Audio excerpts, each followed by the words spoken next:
Situasi di Timur Tengah sedang memanas.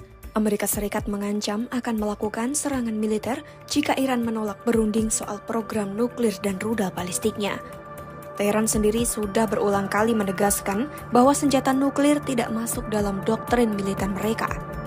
Namun tekanan dari AS tak membuat Iran gentar bahkan siap berperang. Lalu bagaimana jika Iran benar-benar punya senjata nuklir? Simak selengkapnya dalam video berikut.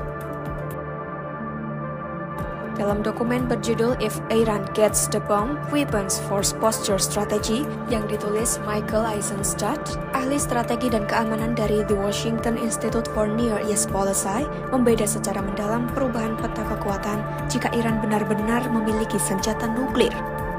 Eisenstadt menjelaskan saat ini Iran telah mencapai status sebagai negara ambang nuklir atau Nuclear Threshold State. Posisi ini sangat berbahaya karena jika Iran tiba-tiba memutuskan membuat bom atom, mereka hanya butuh waktu sekitar 1 minggu untuk menyiapkan bahan bakunya. Saat ini, Teheran berada di persimpangan jalan strategis. Mereka harus memilih tetap hanya menyimpan teknologinya tanpa membuat bom atau langsung tancap gas untuk terang-terangan menjadi negara pemilik senjata nuklir.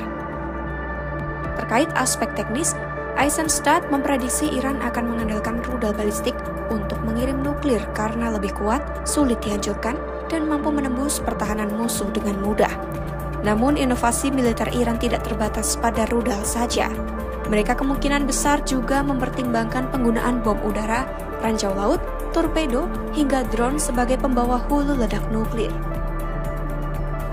Agar lebih mematikan dan untuk menaikkan gengsi di dunia, Iran diprediksi tidak hanya membuat bom atom biasa, tapi akan mengembangkan senjata yang jauh lebih dahsyat hingga level termonuklir di masa depan. Mengenai struktur kekuatan, Iran memiliki 3 opsi postur nuklir yang bisa diambil. Tetap membiarkan komponen terpisah agar lebih aman, menggunakan model gabungan, atau langsung menyiapkan senjata yang sudah dirakit utuh dan siap ditembakkan kapan saja. Eisenstadt mencatat, Iran bisa saja memilih membangun gudang senjata kecil yang berisi beberapa perangkat hanya untuk intimidasi minimal. Namun ada kemungkinan mereka akan membangun gudang senjata besar dengan lebih dari 100 perangkat. Hal itu guna memastikan kelangsungan hidup program tersebut dan menjamin kemampuan serangan balasan jika mereka diserang terlebih dahulu. Dalam hal strategi penggunaan, dokumen ini menggunakan metafora yang sangat kuat, yaitu pedang, perisai, dan baji. Nuklir akan berfungsi sebagai pedang atau ancaman eksistensial bagi Israel, sekaligus menjadi perisai yang melindungi Iran dari serangan balasan.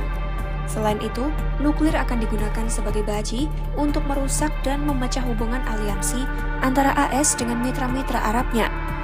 Meski tidak ingin perang dunia, Iran akan jauh lebih berani dan nekat dalam bertindak, kecuali jika nyawa rezim mereka terancam. Sebagai langkah antisipasi, Michael Eisenstadt memberikan rekomendasi kebijakan yang tegas bagi AS untuk meredam kekuatan Iran. AS disarankan untuk memperkuat kemampuan penetrasi cyber terhadap program nuklir Iran guna menunjukkan sistem mereka tetap rentan. AS juga perlu memperkuat pertahanan rudal dan menyiapkan senjata hipersonik canggih yang bisa langsung menargetkan para pemimpin tertinggi Iran. Eisenstadt pun mengusulkan agar AS menghidupkan kembali kebijakan pengarahan senjata nuklir non-strategis di kapal perang. Hal itu guna menandingi sikap agresif Iran serta pengaruh negara besar lainnya seperti China dan Rusia. Merespons ancaman AS, Kepala Badan Nuklir Iran Muhammad Islami pada Sabtu 31 Januari 2026 menegaskan Iran tidak butuh senjata nuklir untuk membela diri. Menurutnya, kemampuan militer Iran saat ini sudah cukup kuat untuk menghadapi musuh tanpa harus memiliki bom atom. Iran pun menuduh Badan Pengawas Nuklir PBB (IAEA) tidak netral dan terlalu ikut campur dalam urusan politik.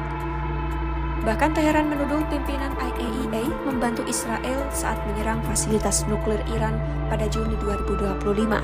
Islami merasa masalah nuklir Iran sengaja dipolitisi oleh negara-negara barat.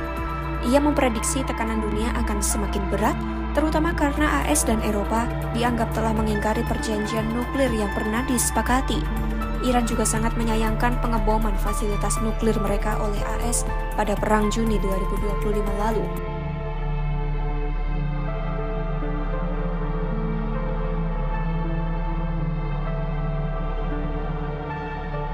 Download Tribun X sekarang. Menghadirkan lokal menjadi Indonesia.